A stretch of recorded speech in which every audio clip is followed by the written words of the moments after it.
हम इस वक्त मौजूद है अशोकनगर में। आज से ठीक एक साल पहले फरवरी 2020 में जो दंगे हुए थे, उसमें जो एक मस्जिद पे भगवा झंडा लहराने का जो वीडियो वायरल हुआ था, हम आज उसी मस्जिद में हैं। और हमारे साथ जो यहाँ के मौज़न हैं वो हमारे साथ हैं बने हुए हैं। हम उनसे जानने की कोशिश करेंगे कि उस रात दरअसल कैसा माहौल था और वो जो दंगाई आए थे वो अचानक कहाँ से आ गए, और जो आसपास के लोग थे उनका क्या सपोर्ट मिला या उन्होंने किस तरीके से इन लोगों की मदद करी।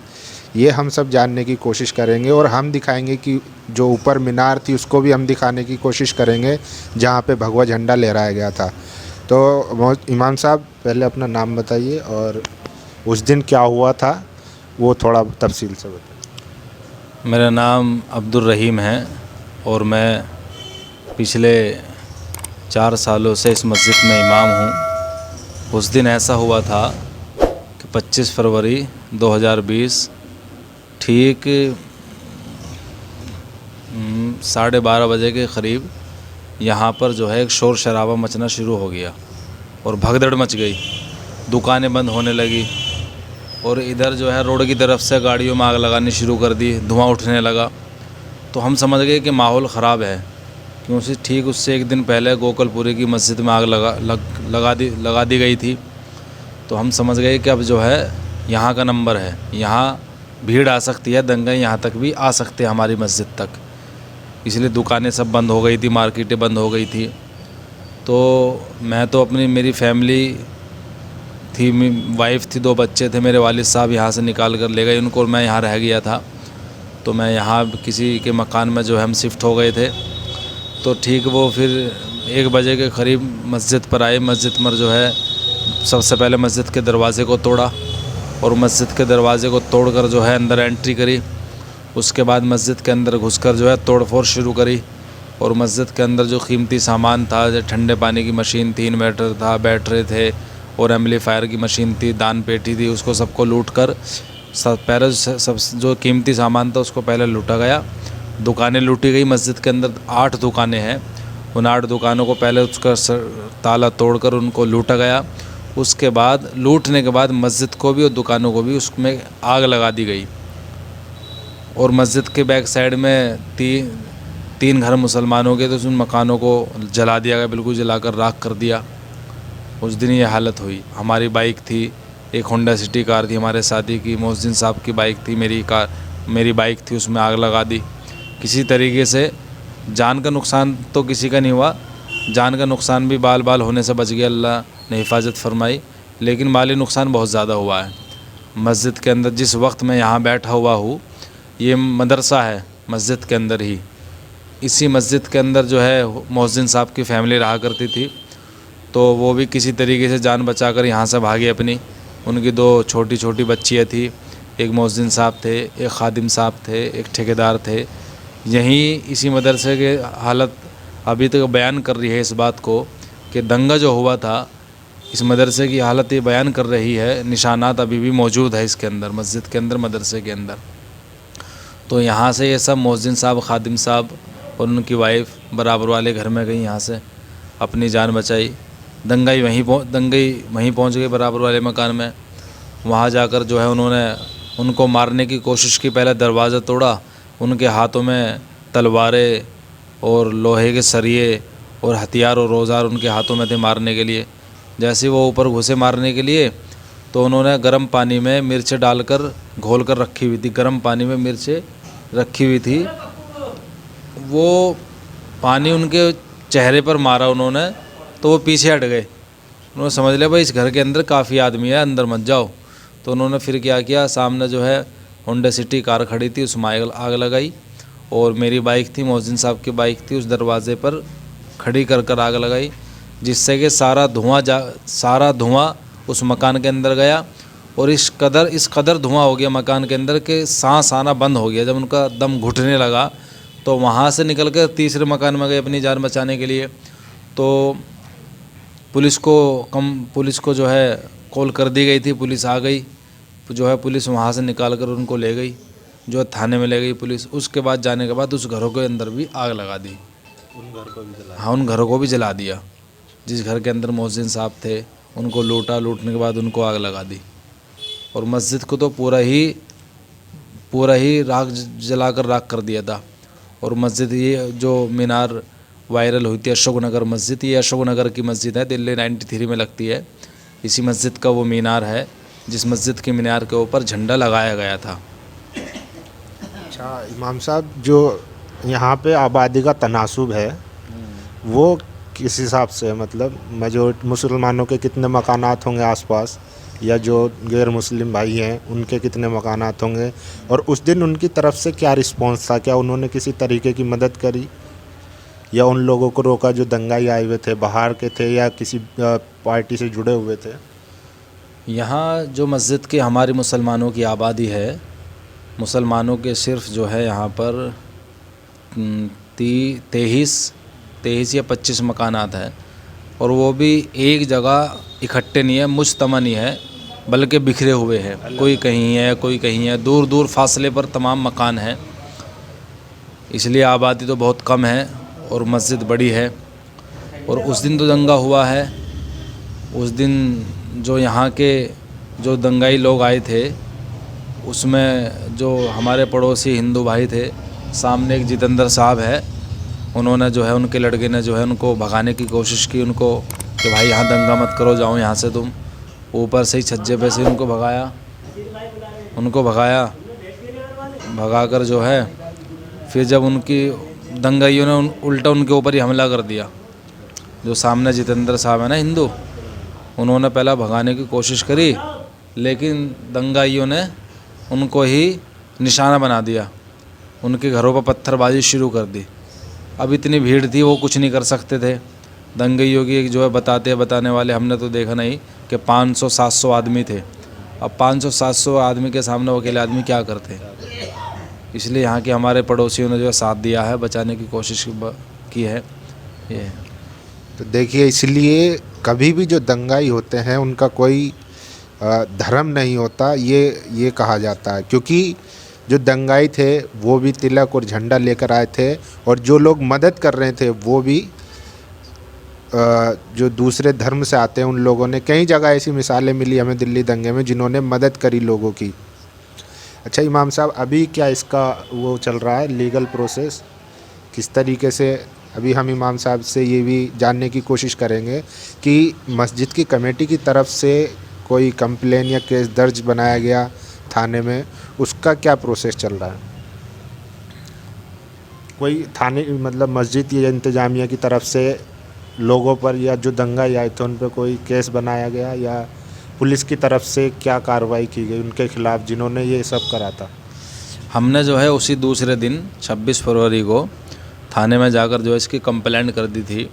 एक 55 नंबर कंप्लेंट है, जिसमें उसी कंप्लेंट में सबको इन्वॉल्व कर दिया, तमाम दुकानें और मस्जिद भी उसी कंप्लेंट के अंदर है। तो पहले तो मना कर रहे थे कि भाई कंप्लेंट नहीं होगी, कंप्लेंट हो गई तुम्हारी मस्जिद सारे में फेमस हो गई, और जो हमने कंप्लेंट कर दी है। तो हमने उनसे कहा कि नहीं, हम अपनी पर्सनल एक अलग से FIR करना चाहते हैं मस्जिद के नाम की अलग ही। इसमें तो ये जो FIR आपने की है 55 नंबर, इसमें तो तमाम है, दुकानें भी है, मकान भी है, मस्जिद भी है, तो अलग से पर्सनल FIR हमने की है मस्जिद की। लेकिन जो क्लेम दिल्ली गवर्नमेंट की तरफ से यहाँ के लोगों को मिला है, जिनकी दुकानें जली थी, मकानात जले थे, क्लेम मिला है, सबको मुआवजा मिला है, लेकिन मस्जिद को अभी तक कुछ नहीं मिला। SDM साहब भी यहाँ आए थे, हमने उनसे बात रखी कि मस्जिद को काफ़ी भारी नुकसान हुआ है, इसका जो है क्या हो सकता है, आप कुछ करिए। वो कहने लगे कि PWD वाले इसको देखेंगे।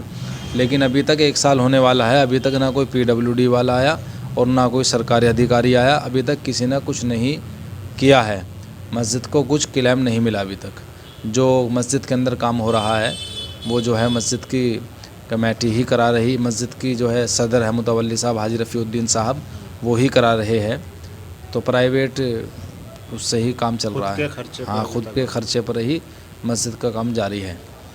अच्छा, कुछ लोगों को गिरफ्तारी हुई इससे रिलेटेड केस में जो आए थे यहाँ पे दंगाई? हाँ, कुछ सुनने में तो आया है कि गिरफ़्तारी की गई है, गिरफ़्तार किया है। अभी कुछ लोग 6-9 महीने 10 महीने बाद उनको छोड़ा गया। वो बता रहे कि हम 10 महीने बाद आए हैं छुटकर, जो ऐसी केस में हमें जो है गिरफ़्तार किया था। तो कुछ को छोड़ दिया गया, कुछ को गिरफ्त में अंदर ले रखा है। अभी गिरफ्तारियाँ तो हुई थी, लेकिन जो एक्शन होना चाहिए था, जिस तरीके से दंगा हुआ था, उस तरीके का एक्शन नहीं लिया गया।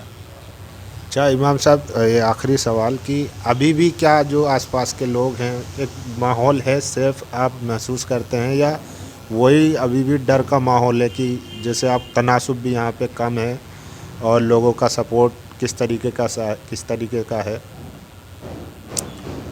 अभी तक तो ज़ाहिर तो ठीक है, दिखलावा ज़ाहिर तो अभी तक ठीक है, कहते हैं कि हम तुम्हारी सपोर्ट में है, हमदर्दी है, लेकिन अंदर क्या है अल्लाह तो इसका तो अल्लाह ही जानता है कि अंदर दिलों में क्या है। बाकी माहौल कब बिगड़ सकता है यहाँ का, हमें कोई भरोसा नहीं है। हमें भरोसा नहीं है इस बात का कि यहाँ का माहौल कब बिगड़ जाए।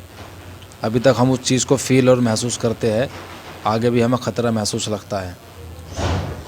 तो देखिए इमाम साहब ने दो चीज़ें जो कही है, मैं उन पे ध्यान दिलाना चाहूँगा। एक तो ये कि जब दिल्ली दंगे हुए थे, जो पीड़ित थे उनकी तरफ से जब एफआईआर करी गई, मान लीजिए मिसाल के तौर पे एक इलाके में 5 घर में लूटपाट हुई 5 लोगों की, तो पुलिस का जो व्यवहार था उसने किस तरीके से इसको नॉर्मलाइज करने की कोशिश की। अगर 5 लोग की एफआईआर है तो उन 5 एफआईआर को एक जगह मर्ज करके लिखा गया, वो भी क्योंकि हम उस वक्त भी लगातार रिपोर्टिंग कर रहे थे, तो उस वक्त भी थानों से ऐसी बात शिकायतें आ रही थी कि जो पुलिस वाले हैं वो 5 एफआईआर को एक एफआईआर बनाकर लिख रहे हैं ताकि कम से कम केस बने, और वो भी एफआईआर नहीं बना पा रहे थे, सिर्फ एक लेटर पे लिख के नॉर्मली शिकायत पत्र की तरह उसको लिख रहे थे। तो एक चीज़ तो ये थी। दूसरा ये कि जो दिल्ली सरकार ने जिस तरीके से उस टाइम पे ऐलान किया था कि जो दंगा पीड़ित हैं या जिनका जानी माली नुकसान हुआ है हम उनको मुआवजा देंगे, तो वो भी एक चौंकाने वाला है। केजरीवाल सरकार लगातार इस मामले में विफल होती दिखी है। ऐसे कई केस हमें दिखे हैं, हमारे मुस्तफ़ाबाद में भी हमने कई लोगों से बात करी जो कह रहे हैं कि हमें मुआवजा नहीं मिला। अगर किसी को मिला, जिसका मान लो जिसने क्लेम करा है 20 लाख का किसी का नुकसान हुआ है, फैक्ट्री है, तो उसको 10,000, 20,000 या 50,000 में दे के छुटकारा पा लिया गया, जबकि जो नुकसान है उनका माली या जानी उस हिसाब से उनको रकम नहीं मिली है। तो ये भी दिल्ली सरकार पे जो पीड़ित हैं उनका आरोप लगातार लगता रहा है। अभी हम लोग मस्जिद में, जो आज भी मस्जिद चीख के कह रही है कि किस तरीके से यहाँ पर दंगाइयों ने हरकतें की थी, क्योंकि आज भी मस्जिद की जो मदरसा है, मस्जिद है, उसकी दीवारों पे काली स्याही लगी है, जो खुद गवाही दे रही है कि 1 साल पहले यहाँ पर किस तरीके से मस्जिद की बेहुरमती की गई थी। हम ऊपर भी दिखाएंगे जहाँ पर वो झंडा फहराया गया था मीनार पे, वो भी दिखाने की कोशिश करेंगे। और अभी यहाँ का भी हम दिखाते हैं आपको। देखिए, हाँ ठीक है जाइए। ये देखिए कि सामने आप छत पे देखिए पूरा काला हुआ पड़ा है, और यही वो मदरसा, ये मदरसा भी है, मस्जिद भी है, जहाँ पे मौजन साहब थे और उनके बच्चे थे, वाइफ थी, जिस रात को वहाँ यहाँ पे दंगाई आए थे, उन्होंने किस तरीके से हाल करा था। आप पूरी देख सकते हैं कि अभी भी इसकी मरम्मत नहीं हुई है।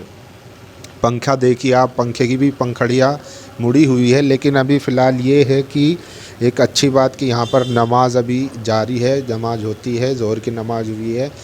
और आप देख सकते हैं किस तरीके से यहाँ पे लूटपाट मचाई थी, और जो बस नहीं चला तो उसको आग के हवाले कर दिया गया था। अभी हम लोग ऊपर भी चलेंगे, वहाँ भी आपको दिखाएंगे कि किस तरीके से वहाँ पे झंडा फहराया गया था।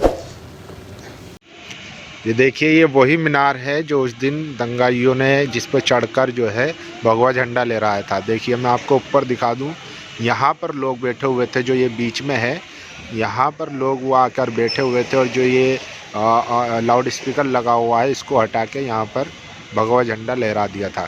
और ऊपर इसके जो मीनार के सबसे ऊपर जहाँ कबूतर बैठा हुआ है वहाँ पर चांद तारा लगा हुआ था, उसको तोड़ दिया गया और उसकी जगह पर वहाँ पर भी ये झंडा फहरा दिया था। तो ये वही मीनार है, मैं आपको बता रहा हूँ, जो दिल्ली दंगों में जिसके ऊपर भगवा झंडा फहरा दिया गया था। ये देखिए, ये यहाँ पर सीढ़ी लगी हुई है, ये ऊपर जाने का जीना है, ठीक है। यहीं से वो लोग ऊपर चढ़े थे और उन्होंने इसके ऊपर जो है तोड़ फोड़ की और जो झंडा फहरा दिया। तो बड़ा ही एक वो बड़ा ही काला दिन था, लोग देखते रहे, बेबस रहे, लेकिन कुछ कर नहीं पाए। और ये जो दंगाई थे, जो हिंदुत्व की आइडियोलॉजी को फॉलो करते हैं, वो लोग अपना काम करके निकल गए। देखिए, सबसे ऊपर जहाँ कबूतर बैठा हुआ है, वहाँ पर चांद तारा लगा हुआ था, उसको तोड़ करके उसको भी तोड़ दिया गया। और जो ये जीने की जो सीढ़ियाँ बनी हुई है, इसके थ्रू जो है वो ऊपर गए। और यहाँ पर लोगों का कहना है कि वो ऊपर चढ़कर बैठ गए और उन्होंने वहाँ पर खूब बदतमीज़ी की, गंदगी फैलाई। जिस तरीके से यहाँ पर एक भीड़ आ चुकी थी, और जैसा अभी मौजन साहब ने बताया कि यहाँ पर जो, क्योंकि लोग कम थे, इस वजह से उनके हौसले बुलंद थे। और 150-200 लोग जब भीड़ बनाकर आते हैं तो उनका सामना कौन कर सकता है? 4-5 लोग उनका मुकाबला नहीं कर सकते। तो ये वही मीनार है, वही मस्जिद है। मैं आपको लाइव तस्वीरें दिखा रहा हूँ, जहाँ पर आज से ठीक 1 साल पहले जो दंगाइयों ने यहाँ पर इसको शहीद किया था। देखिए, और इसके अलावा मैं आपको सामने दिखाऊंगा कि जो सामने वाला घर है वो पूरा जला हुआ है। वहाँ पर भी, वो भी मुस्लिम फैमिली का घर है, वो पूरा आज तक ऐसे ही जला हुआ है। मेरे ख्याल से वहाँ पे कोई रहने भी नहीं आया। ये देखिए, पूरा जला हुआ है, आज तक मुझे लग रहा है यहाँ पे कोई रहने भी नहीं आया। और जिस तरीके से दंगाइयों ने इसको जला दिया, हमने जब यहाँ पे लोगों से बात की तो कह रहे हैं कि आसपास के जितने भी घर थे उनमें आग लगा दी गई थी, जबकि जो बराबर में दूसरा घर है वो सही सलामत है। तो किस तरीके की नफ़रत इन लोगों के अंदर थी, वो साफ ज़ाहिर होता है। अब जो है मस्जिद में काम चल रहा है तामीर का।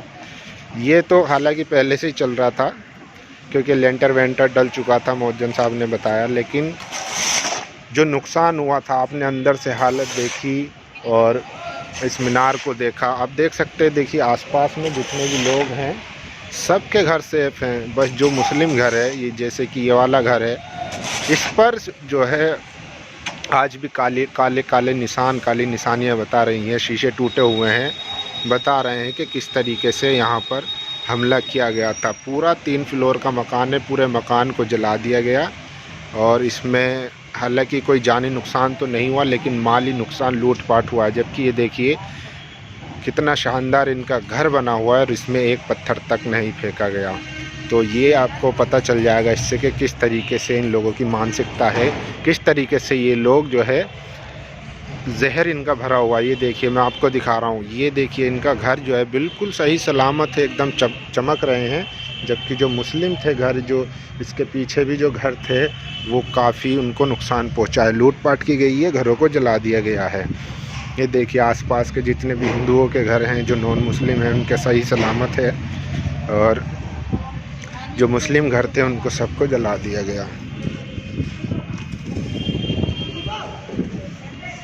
तो इस तरीके का उस रात का, उस 24 मंगलवार का क्या मंज़र होगा, आप समझ सकते हैं। अभी फ़िलहाल माहौल शांत है, लेकिन अभी भी लोगों को डर है, ख़ासकर मौजन साहब को, कि कब क्या हो जाए उनको कुछ नहीं पता। वो देखिए सामने, आप अंदाज़ा लगा सकते हैं किस तरीके से यहाँ पर हुआ होगा, क्योंकि लोगों के घर सेफ़ हैं और जो मुसलमान घर हैं उनको जला दिया गया है। आप ये सोचिए कि अगर आपके यहाँ पर कोई रहने आता है, मान लीजिए मिसाल के तौर पर, जैसे यहाँ पर आबादी है, 90% लोग यहाँ पे गैर मुस्लिम हैं, और अगर मुसलमान यहाँ पर रहने आता है तो वो किसी भरोसे से ही आता होगा कि उन लोगों पे भरोसा करता होगा, तभी वो यहाँ रहने आया होगा। लेकिन उनके साथ जब ऐसे विश्वासघात होता है तो उनको बहुत धक्का पहुँचता है। आप सोचिए 90% लोग जहाँ पर रहते होंगे, वो लोग उनकी ज़िम्मेदारी बनती है कि अपने अड़ोसी की, पड़ोसी की जो है वो हिफाजत करे। बल्कि दिल्ली दंगों में देखने में आया कि जो लोग पड़ोसी थे उन्हीं लोगों ने जो है मकान लूटे, घर जलाए, ताले तोड़े। क्योंकि सिर्फ बिहार करावल नगर में हमने खूब देखा है, वहाँ से भी हमने लगातार रिपोर्टिंग करी थी। तो इस तरीके का माहौल है, और ये वो मीनार है जो हर एक मुसलमान के दिल को झकझोर देगा। क्योंकि उस दिन जब वो वीडियो वायरल हुई, सब ने देखा और मुसलमान बेबस था, कोई कुछ नहीं कर पाया।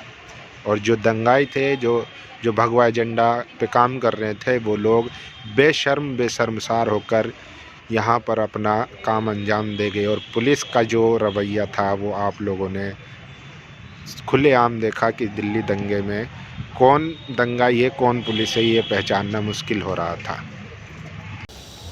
जैसा कि आप देख रहे थे ये मीनार जो है ये वही मीनार है जो उस दिन जहाँ पर दंगाइयों ने दिखाया था। तो हम इस वक्त लाइव रिपोर्टिंग कर रहे हैं यहाँ से ताकि लोगों को सच्चाई पता चल सके। और अब जब मोहज्जन साहब से बात करी तो उनका कहना है कि इस केस की क्या कार्रवाई, क्या हुआ, कैसे हुआ, कुछ हुआ। तो उन्होंने कहा कि कुछ लोगों की गिरफ़्तारी ज़रूर हुई थी लेकिन 9 महीने बाद उनको छोड़ दिया गया है। अब इस केस को इतनी मजबूती से नहीं लड़ पाए ये लोग या पुलिस की तरफ से वैसी कार्रवाई नहीं हो पाई। आपने देखा होगा कि इससे पहले भी मध्य प्रदेश में जो वहाँ की मस्जिद थी, जो वहाँ पर भी उपद्रवियों ने, दंगाइयों ने जिस तरीके से वहाँ पर भी भगवा झंडा लहराया था, उसके बाद से भारत में इस तरीके का ट्रेंड चलता जा रहा है। बाबरी मस्जिद आपको याद होगी 92 में एक ट्रेंड वहाँ से चालू हुआ था और आज ये नॉर्मल सा हो गया है। दंगा हो या नॉर्मल हो, एक भीड़ आती है, वो किसी को भी या तो किसी भी तरीके के गोश्त या किसी भी गो तस्करी के नाम पे या शक में उसको मार देती है या फिर कोई भी भीड़ किसी भी तरीके से किसी भी, अगर आप मुसलमान हैं तो वो आप पर अटैक कर सकती है। संविधान भारत में लगभग ख़त्म हो चुका है क्योंकि उन लोगों पर अभी तो कोई कार्रवाई नहीं होती है। जो मंत्री होते हैं वो उनको माला पहनाकर उनको सम्मानित करते हैं। तो ये सोचने का मकाम है उन लोगों के लिए जो खुद को सेक्युलर कहते हैं और जो खुद को संविधान का रक्षक कहते हैं। कोर्ट के जिस तरीके से फैसले आजकल आ रहे हैं वो हैरान करने वाले हैं। कल आपने देखा होगा जिस तरीके से मुनव्वर फारूकी की बेल हो चुकी थी लेकिन वहाँ के जो जेलर जो थे वो उनको छोड़ने के लिए तैयार नहीं थे, फिर रात को 12 बजे उनको छोड़ना पड़ा। इस तरीके के तमाम वाक़यात आज भारत में हो रहे हैं। इससे साफ जाहिर है कि ये देश फासिज़म की तरफ बढ़ नहीं रहा है बल्कि पूरा हो चुका है। क्योंकि आज अगर आप सत्ता से सवाल करेंगे तो वो आपको दहशतगर्द या UAPA लगा के या देशद्रोही बता के जेल में डाल देगा। तो इस तरीके के हालात हैं, आपको समझना पड़ेगा और आपको अपनी आवाज़ उठानी पड़ेगी। नहीं तो इस देश में फिर जिस देश की माइनॉरिटी सुरक्षित ना हो उस देश में फिर कुछ सुरक्षित नहीं हो सकता। कैमरामैन रिजवान के साथ अशोक नगर, दिल्ली।